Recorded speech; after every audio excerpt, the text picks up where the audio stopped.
बिस्मिल्लाहिर्रहमानिर्रहीम अस्सलामु अलैकुम वरहमतुल्लाहि वबरकातुहू।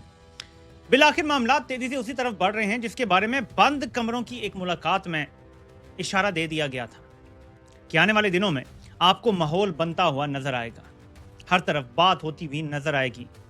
अब उस तरफ माहौल साजी शुरू कर दी गई है, बाकायदा अब पूरा प्लान भी जारी कर दिया गया है और मैं वो प्लान आपके सामने रखता हूँ मेरे पाकिस्तानियों। लेकिन जो सूरत हाल है उसका बड़ा ज़बरदस्त नक्शा किसी ने बनाया है और वो आपको सिर्फ इस एक मेड अप DGISPR की जो ट्वीट है उससे आपको पता चल जाएगा।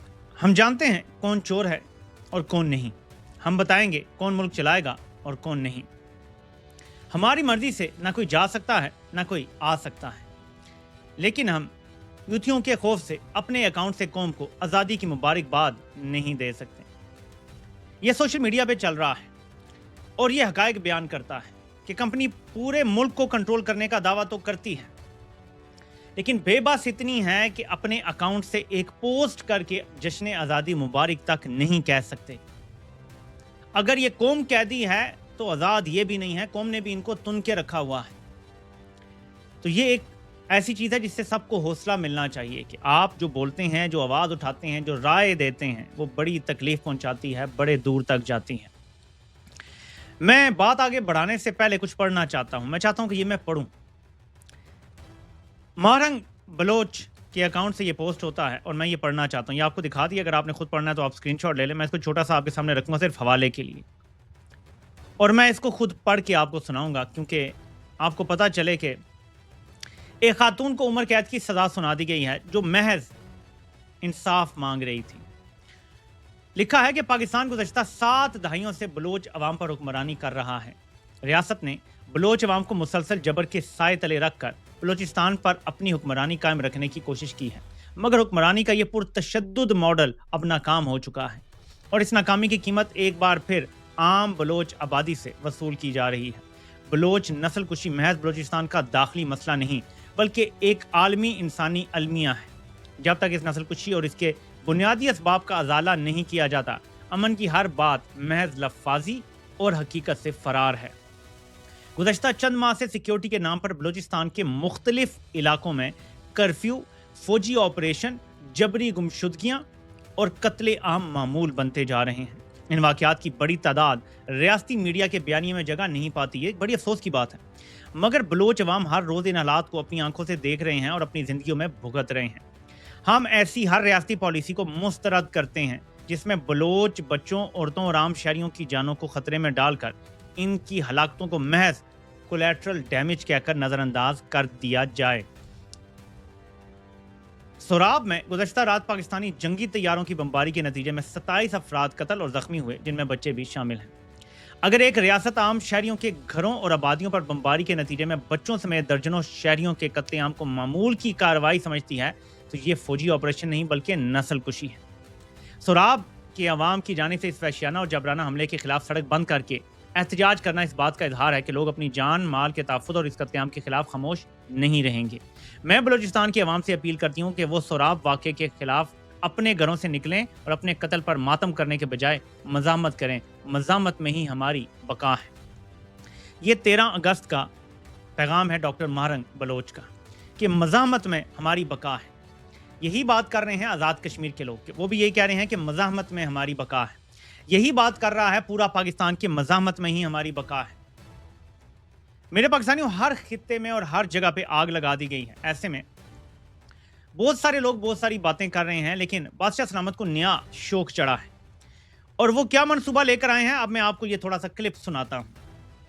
इसका जो जो प्रपोजल आया है सामने, इसकी अगर हम बात कर लें तो इसमें से पंजाब में 10 सूबे बनते हैं, सिंध में 7 सूबे जो है वो बनने हैं, खैबर पख्तूनख्वा जो एग्जिस्टिंग है उसमें 7 सूबे बनने हैं और बलूचिस्तान में 8 सूबे बनने हैं। आप स्क्रीन पे नक्शे देख रहे हैं कि पंजाब के जो बनेंगे 10 सूबे वो किस तरह से डिवाइड होंगे। इसमें लाहौर, फैसलाबाद, मुल्तान, बहावलपुर, डेरा गाजी खान, गुजरावाला, रावलपिंडी, सरगोदा, साहिवाल और गुजरात होंगे। इसमें आगे आप देख रहे हैं कि कौन कौन से डिस्ट्रिक्ट इसमें शामिल होंगे। जबकि सिंध के जो प्रोविंसेस है उसमें कराची, हैदराबाद, लाड़काना, सक्कर, शहीद बेनज़ीराबाद, मीरपुर खास और भंबोर होंगे। इसका मैप भी आप स्क्रीन पर देख सकते हैं कि किस तरह से ये तकसीम होंगे सूबे। खैबर पख्तूनख्वा के जो 7 डिस्ट्रिक्ट के जो 7 बनेंगे प्रोविंसेस, उसमें पेशावर, माराकंड, हज़ारा, मर्दान, कोहाट, डेरा इस्माइल खान और बन्नू शामिल हैं। और ये मैप भी आप स्क्रीन पर देख सकते हैं कि ये 7 सूबे किस तरह से बनेंगे, इनकी डिवीजन आपके सामने है। बलूचिस्तान के जो बनने हैं 8 सूबे, इनमें कोयटा होगा, बलात होगा, नसीराबाद, मकरान, सिब्बी, रख्शान, जोब और लोरालाई। ये लंबी बात है, लेकिन ये बाकायदा मीडिया पे कैंपेन अब पूरी तरह से लॉन्च कर दी गई है। बाकायदा नाम तक बता दिए गए हैं कि सूबों के नाम क्या रखे जाएंगे। नया नक्शा तक बता दिया गया है कि ये नक्शा होगा, इस इलाके तक एक सूबा होगा। लाइनें पूरी खींच दी गई हैं, प्लानिंग पूरी कर ली गई है। मेरे पाकिस्तानियों, जब भी कोई ऐसा काम करना होता है और ये बहुत बड़ा काम है, तो पूरे मुल्क में एक कंसेंसस की फिजा होना बड़ा ज़रूरी होता है। वरना पाकिस्तान जैसे मुल्क में जहाँ हर सूबे में मुख्तलिफ ज़ुबान बोली जाती है, लोगों का तहजीब सकाफत बिल्कुल मुख्तलिफ है, पश्तूनों का रहन सहन, उनका इवन खाना पीना सिंधियों से बिल्कुल मुख्तलिफ है। पंजाब में चले जाएं बिल्कुल मुख्तलिफ है, बलूचिस्तान के बिल्कुल डिफरेंट आपको होगा, पहनावा डिफरेंट होगा, खाना पीना डिफरेंट होगा, सोच में बहुत बड़ा फ़र्क है। और ऐसे ही बाकी भी आप इलाकों में चले जाएं, मैं किसी को खास चीज़ को छोड़ना या खास को मेंशन नहीं करना चाह रहा, वहाँ पे कंसेंसस डेवलप करना बड़ा ज़रूरी होता है। इसलिए अचानक ये अफवाहें उड़ाई जा रही हैं। ये मैं क्यों आपको बता रहा हूँ, पहले आप ज़रा ये देखें, ये इमेज है, इसको हम बड़ा करके भी देख लेते हैं और फिर इसका आप पहले ऐसे देख लें, फिर इसको छोटा करके देख के इस पर हम बात कर लेते हैं। थोड़ा मैं इसको क्लोज अप कर देता हूँ और ज़्यादा। इसमें आपको नज़र आ रहे हैं पंजाब के स्पीकर, जिनके बारे में ये तासुर आम है कि इन्हीं की गाड़ी की डिग्गी में बैठ के शहबाज शरीफ बाजवे से मिलने जाया करते थे। उसके साथ शीरी मज़ारी हैं, दरमियान में आसिफ जरदारी और शहबाज शरीफ बैठे हुए, इस तरफ मोहसिन नकवी हैं और साथ इसाक डार हैं। यानी आप ये कह सकते हैं कि 2 लोग फौज की नुमाइंदगी कर रहे हैं, यहाँ पे 2 लोग पीपल्स पार्टी के हैं और 2 नून लीग के हैं, या शहबाज लीग कह लें। कहा यही जा रहा है कि मामलात सूबों के हवाले से और तरमीम के हवाले से और इस तरह की बहुत सारी बातें जो है वो यहाँ पे डिस्कस हो रही हैं कि मामलात कैसे आगे लेकर चलने हैं। अब ज़ाहिर है कि ऐसी बातों के लिए जर्नैल इनके मोहताज तो नहीं हैं, उन्होंने तो एक ऑर्डर देना है, इन्होंने कर देना है। लेकिन क्या पीपल्स पार्टी, जिसकी टोटल सियासत अंदरून सिंध की रह गई है और वहाँ से वो अपनी एडमिनिस्ट्रेशन और अपने ब्यूरोक्रेसी को इस्तेमाल करके जो सीटें जीत लेते हैं, उसकी वजह से सिंध पे हुकूमत करते हैं, क्या वो अफोर्ड कर सकते हैं कि बड़े बड़े सिंध के शहरी इलाके जो हैं वो निकल जाएं, सूबे का हिस्सा ना रहें, और वहाँ पे इनका हुकूमत बनाने का भी फिर कोई चांस नहीं है। शहरी इलाकों में इन्हें वोट नहीं मिलता, यानी जो दूध देने वाली गाय है वो चली जाएगी तो पीछे तो भूखा नंगा रह जाएगा, बाकी ईमानदार जो सूबे बनेंगे वो रह जाएंगे। उसमें से कौन कौन से सूबे पर पीपल्स पार्टी हुकूमत करेगी और वहाँ पे खाने के लिए क्या होगा? खाना पीना ज़रूरी है ना, क्या होगा? अच्छा, नून लीग तो अच्छे दिनों में जनूबी पंजाब से जीत नहीं सकती, अब सेंट्रल पंजाब से भी फारग हो गई है।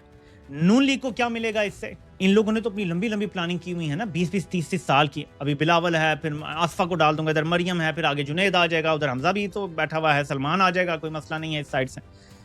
तो ये लोग आगे का भी तो सोच रहे हैं। तो ऐसे में कंपनी इनको डराने के लिए कुछ अफवाहें उड़ा रही है। बार बार लोग ये कहते हैं कि इनको डराने की क्या जरूरत है? भाई, अब उनकी अपनी जान पे बनाई है। देखें, जब बाज हमला करता है ना मुर्गी के बच्चों पे, तो वो मुर्गी बाज से लड़ जाती है, वो मौला शहबाज से टकरा जाता है। मैं ये नहीं कह रहा ये टकराने जा रहे हैं, प्लीज इस गलत फहमी में मत हो। अपनी जान बचाने की कोशिश कर रहे हैं, जान बचाने की कोशिश हो रही है। ऐसे में कंपनी ये रूमर्स फैला रही है, इसके पीछे वजह कोई भी हो सकती है कि जी इमरान खान से जो है ना वो एक सूरत में मामलात हम कर सकते हैं कि जी 28वीं तरमीम को ना पीटीआई वोट दे दे तो इमरान खान के लिए ना हम कुछ नरमी कर दें। जर्नैलों की किसी बात पे यकीन किया जा सकता है? ये जो रूमर्स फैलाए जा रहे हैं कि इमरान खान को हम बनीकाला शिफ्ट कर देंगे अगर 28वीं तरमीम में वोट आ जाता है, क्योंकि देखें एक चीज़ तो तय है कि इमरान खान आज अगर जेल से बाहर आ जाते हैं तो इमरान खान का जो सपोर्टर है, वोटर, उसने सवाल ही नहीं करना कि भाई आपने कोई डील किया या नहीं किया, क्या तय किया नहीं किया, कुछ भी। लोगों ने कहना शुक्र है खान रहा हुआ है यार, बाहर आए। बहुत सारी ऐसी चीज़ें मार्केट में छोड़ी जा रही हैं, मार्केट में ऐसी चीज़ें छोड़ी जा रही हैं। आपने खरीदार नहीं बनना, ये बात ध्यान में रखिएगा। जर्नैलों का मफाद सिर्फ इस चीज़ में जुड़ा है कि इमरान खान बंद रहे और अगले 10 से 15 साल तक उनको कोई चैलेंज ना हो और वो पूरे मुल्क के सारे निज़ाम को जकड़ लें। आपको कहेगा कि मैं क्या, ये एक अच्छी, कोई अगर अच्छा तजज़िया दे रहा है, अच्छी बात कर रहा है, तो मैं क्या नेगेटिविटी निकाल रहा हूँ? मैं आपको हकायक के साथ जोड़े रखना चाहता हूँ। अगर आप ख्यालात की दुनिया में चले जाएं तो वो तो कुछ भी हो सकता है। मैं कह दूं जी कल कप्तान बाहर आ जाएगा, परसों आसिम मुनीर को राजा बाजार में फांसी लगा दी जाएगी और उसके बाद पाकिस्तान ठीक होना शुरू हो जाएगा। ऐसे नहीं होगा। इसका एक पूरा स्टेप वाइज मैंने आपको हल बताया हुआ है। नंबर 1, मैशत ख़राब है, गुर्बत बड़ी है, महंगाई ज़्यादा है, बर्बादी बहुत ज़्यादा हो चुकी, किसान इस टाइम तबाह हाल है, हर तबका तबाह हाल है। अवाम सड़कों पर आ जाए और हर तबका सड़कों पर आ जाए तो ये मसला यूँ हल हो जाता है। या फिर इवेंचुअली वही जो जर्नैल करने जा रहे हैं कि पाकिस्तान को डिफ़ॉल्ट कर दें, दिवालिया कर दें, और फिर उसके बाद हम कहें जी कि अब तो पाकिस्तान को हमने फेल्ड स्टेट डिक्लेयर करवा दिया है, अब नए सिरे से नया निज़ाम बनाना पड़ेगा, और वहाँ कहीं फिर मामला जो हैं वो इंटरनली ठीक करने की कोशिश हो। ये ऐसे नहीं होगा जैसे ये बताया जा रहा है कि जी बस आप एक वोट दे दें तो इमरान खान को रिहा कर देंगे, आप तनकीद भी कर लें, ऐसे नहीं होगा। तो ऐसी बहुत सारी बातें आपको सुनने को मिलेंगी, और हर बंदे के ज़ाहिर अपने सोर्सेज होते हैं, और मैं किसी के सोर्सेज पे वो नहीं कर रहा, तनकीद कर रहा। मेरा तज्जिया ये कहता है कि इन बातों में कोई सदाकत जर्नैलों की तरफ से नहीं होगी। इवन अगर ये खबर दी भी गई है तो मैं इसको और ज़्यादा वादे कर दूं कि जर्नैल अगर ये खबरें दे भी रहे हैं, ये चलवा भी रहे हैं, इनमें कोई मुझे जर्नैलों की तरफ से सदाकत नज़र नहीं आती। ये सिर्फ धोखा देने पर यकीन रखते हैं और ये धोखा ही देंगे। अब मेरे पाकिस्तानियों, पाकिस्तान में सेल लगी हुई है जब से ये नाजायज़ हुकूमत आई है, और इन्होंने पाकिस्तान की जो सितारे मतारे और ये तमगे शमगे ने इनको टके टोकरी कर दिया है। नायब वज़ीर आज़म इसहाक़ डार, वज़ीर दाखिला मोहसिन नकवी, मोहम्मद औरंगज़ेब, अहाद चीमा और बिलाल अज़रकियानी को अवामी खिदमात पर सदारती अवार्ड निशान इम्तियाज़ से नवाजा जाएगा। अल्लामा ताहिर अशरफी को भी खिदमात के एतराफ़ में तमगा इम्तियाज़ से नवाजा जाएगा।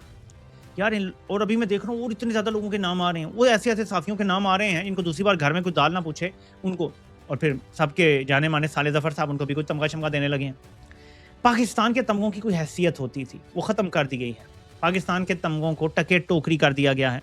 लेकिन जो मेरे लिए सबसे परेशानी की बात है, जो मैंने इस जश्न आज़ादी के दौरान देखा है और विजिबली दिखाया गया है पूरी कौम को, कि कायदे-ए-आज़म माइनस हो गए हैं। मैं इस पर कल बात करना चाहता था, क्योंकि जो बैनर्स लगने थे वो लग चुके थे, जो प्रोग्राम होने थे वो हो गए थे। कायदे-ए-आज़म को माइनस कर दिया गया है 14 अगस्त की जश्न से। उससे पहले कायदे-ए-आज़म का अगर कोई पैदाइश का दिन हो, उनकी वफात का दिन हो, वो भी माइनस कर दिया गया है। पिछले 4 सालों में आप देख लें डेटा निकाल के। मैं समझता हूँ इसके पीछे एक बहुत बड़ा लॉजिक है। आप कहेंगे और बहुत सारी चीज़ें हैं। कुछ कायदे-ए-आज़म के ऐसे अकवाल हैं जो फ़ौज को बड़े चुभते हैं, जैसे कि जो फ़ौज है उसका काम है कि वो सिविलियन के नीचे काम करे।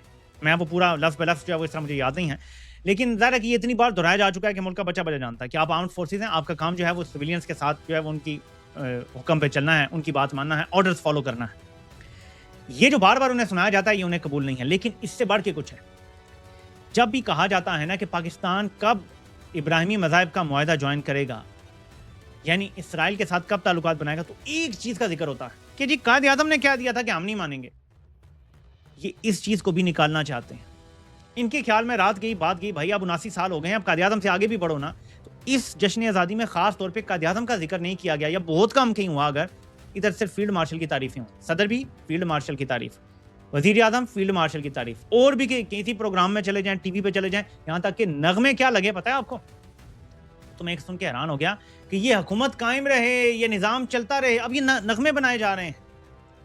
तो वो जो होता था ना दिल दिल पाकिस्तान और ये वतन हमारा है, वो सब ख़त्म कर दिया माहौल।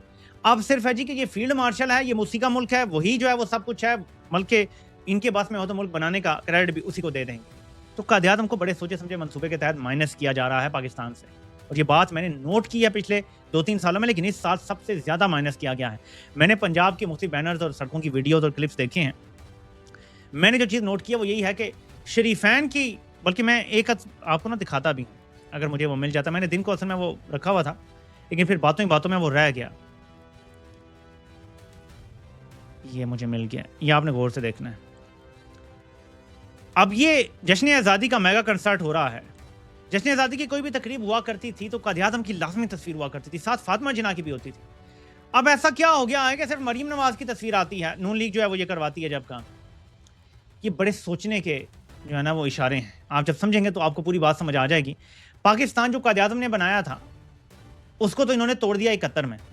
और मैं अंसार अब्बासी साहब का एक ट्वीट देख रहा था, उसमें वो कहते हैं, बल्कि मैं उसका मैंने जवाब भी क्योंकि दिया तो आपको पढ़ के सुनाऊंगा। वो कहते हैं हमारी मोहब्बत इस्लाम के नाम पर कायम होने वाले पाकिस्तान से है। कोई सियासतदान, कोई जर्नैल, कोई दोस्त, कोई लीडर, कोई पार्टी पाकिस्तान से बड़ी नहीं। जो पाकिस्तान के लिए अच्छा करेगा उसका साथ देंगे, जो उसे नुकसान देगा या जो अपने आप को पाकिस्तान से बड़ा समझेगा उसके लिए कोई हमदर्दी नहीं। अब ये उन्होंने टॉन्ट मारने की कोशिश किया, हालांकि असल में टॉन्ट लग रही है फौज को। फौज अपने आप को पाकिस्तान से बड़ा समझती है, फौज आर्मी चीफ को पाकिस्तान से बड़ा समझती है, लेकिन छोड़ें वो क्या कह रहे हैं हम समझ रहे हैं। मैंने इसका जवाब दिया कि इस्लाम के नाम पर बनने वाला मुल्क 1971 में टूट चुका है। इसके बाद कायम होने वाली रियासत इधर तुम उधर हम वाले नजरिए, सुअर के बच्चे जहन्नुम में जाएं सुअर के बच्चे वाले नजरिए पे कायम हुई है। और इसी पॉइंट पे आज की वीडियो का इख्तिताम करते हैं। आपसे इंशाल्लाह फिर मुलाकात